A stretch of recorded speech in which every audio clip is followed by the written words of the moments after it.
প্রিয় দর্শক, আপনারা পর্দায় যে মানুষটিকে দেখছেন অনেকেই হয়তো এই মানুষটির কথা মনে রেখেছেন, আবার হয়তো অনেকে ভুলেই গেছেন। তবে হ্যাঁ, 90 দশকের জনপ্রিয় গান আর জনপ্রিয় একটি সিনেমা আশিক প্রিয়া। এই আশিক প্রিয়া সিনেমা এবং এই সিনেমার গানগুলোর কথা নিশ্চয়ই মনে আছে। ইনিই হলেন আশিক প্রিয়া সিনেমার নায়ক ফয়সাল। এই সিনেমার বেশ কিছু গান, যেমন তোমার পরে আর কেউ নেই, আমি আশিক, তুমি প্রিয়া, এই গান দুটি এখনও সবার কাছে জনপ্রিয় হয়ে আছে। আওকাত হোসেন পরিচালিত এবং 1993 সালে মুক্তিপ্রাপ্ত আশিক প্রিয়া সিনেমার মাধ্যমে ঢালিউড পেয়েছিল নতুন চিত্রনায়ক ফয়সালকে। শিশুশিল্পী হিসেবে অভিনয় শুরু করলেও ঢালিউড নায়ক হিসেবে আশিক প্রিয়া সিনেমা দিয়েই অভিষেক হয় তার। পরের বছরই একই পরিচালকের জানের বাজি সিনেমায় অভিনয় করেন তিনি। এরপর আর তাকে বড় কোনো পর্দায় দেখা যায়নি। এখন কোথায় আছেন, কেমন আছেন, কী বা করছেন এই চিত্রনায়ক? আজকে আমরা জানব এই ভিডিওতে।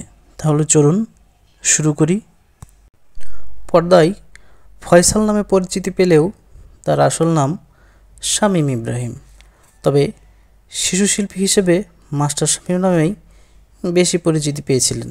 বর্তমানে তিনি পরিবারসহ যুক্তরাষ্ট্রের ডালাসে বসবাস করছেন। চিত্রনায়ক ফয়সাল তার 3 সন্তান ও স্ত্রী নিয়ে সেখানে ভালোই আছেন।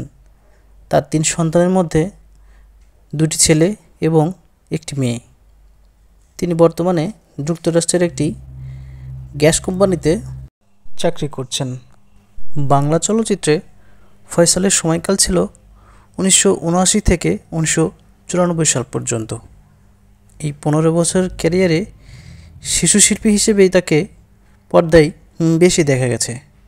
1979 সালে দেবদাস সিনেমায় কয়েক মিনিটের একটা চরিত্রে প্রথম শিশুশিল্পী হিসেবে অভিনয় করেন তিনি। এরপর জন্ম থেকে জ্বলছি, নান্টু ঘটক, 3 বাহাদুর, এতিম, গৃহলক্ষ্মী, লালুগুলু, রেশমি চুড়ি, সাক্ষী, রঙিন, বড়মা, নসিব এবং শাস্তি সিনেমায় শিশুশিল্পী হিসেবে অভিনয় করেন। জন্ম থেকে জ্বলছি সিনেমায় বাবা বলে গেল আর কোনো দিন গান করো না, এই গানটি তাকে সবচেয়ে বেশি জনপ্রিয়তা এনে দিয়েছিল। ফয়সালের বাবা পাকিস্তান আমল থেকেই চলচ্চিত্র প্রযোজনায় যুক্ত ছিলেন, তাই মাত্র 9 বছর বয়সেই শিশুশিল্পী হিসেবে তিনি অভিনয়ের সুযোগ পান। একটা সময় ফয়সাল কৈশোরের অভিনয় ছেড়ে সঙ্গীতে মনোযোগী হন, যদিও সঙ্গীতের তালিম নিয়েছিলেন শৈশবেই। মাত্র 12 বছর বয়সে শিশু একাডেমির হয়ে তবলা বাজাতে লন্ডনে যাওয়ার সুযোগ পান তিনি। এরপর ড্রামার হিসেবে ক্যারিয়ার শুরু করেন অবসিকিউট ব্যান্ডে। ব্যান্ডটিতে থাকা অবস্থায় মাইলসের হয়েও কয়েকটি শোতে ড্রাম বাজান তিনি। আয়ুব বচ্চুর সঙ্গেও কয়েকটি শোতে বাজান। 2005 থেকে 2008 সাল পর্যন্ত বাজান নগর বাউলের সঙ্গে। সর্বশেষ দেশ ছাড়ার আগ পর্যন্ত ড্রাম বাজান পেন্টাগনে। সঙ্গীত নিয়ে ব্যস্ততার মধ্যেই 1990 সালে আনন্দ বিচিত্রা ফটো বিউটি কন্টেস্ট জয়ী মৌসুমীর বিপরীতে একটি বিজ্ঞাপন চিত্র দিয়ে অভিনয়ে ফেরেন। এরপর 1993 সালে নির্মাতা আওকাত হোসেন তাকে প্রথমবার নায়ক হিসেবে আশিক প্রিয়া সিনেমার প্রস্তাব দেন। এই নির্মাতার সাক্ষী সিনেমার শিশুশিল্পী হিসেবে অভিনয় করেছিলেন তিনি। এর পরের বছরই একই পরিচালকের জানের বাজি সিনেমা দিয়ে তার ঢালিউড অধ্যায় শেষ হয়। এরপর 2007 সালে একটি মুঠোফোন কোম্পানির পেসার হান্টের বিজ্ঞাপনে সর্বশেষ অভিনয় দেখা যায় ফয়সালকে। অভিনয়ের সঙ্গে যুক্ত না থাকলেও বর্তমানে যুক্তরাষ্ট্রের চাকরির পাশাপাশি সঙ্গীতের সঙ্গে যুক্ত আছেন ফয়সাল। স্থানীয় একটি রক ব্যান্ডে ড্রামস বাজান তিনি। চলচ্চিত্রের তেমন কারোর সঙ্গে যোগাযোগ না থাকলেও সামাজিক যোগাযোগ মাধ্যম এবং ইউটিউবের মাধ্যমে সব কিছুই খোঁজ রাখেন তিনি।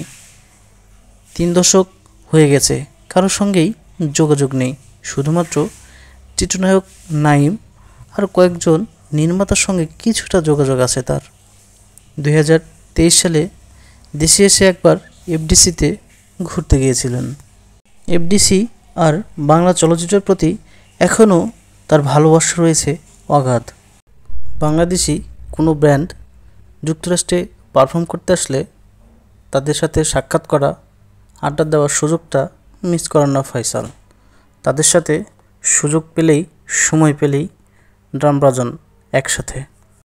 শামীম ইব্রাহিম ওরফে ফয়সাল এখনও স্বপ্ন দেখেন অভিনয়ে ফেরার, তবে বাস্তবতাটা তিনি বোঝেন। এখন আর ফেরার কোনো সুযোগ নেই বললেই চলে। এখন আর আগের মতো কিছুই নেই, সব কিছুই পরিবর্তন হয়ে গেছে। তিনি অনেককেই চেনেন না, তাকেও বর্তমান সময়ের অনেকেই চেনেন না।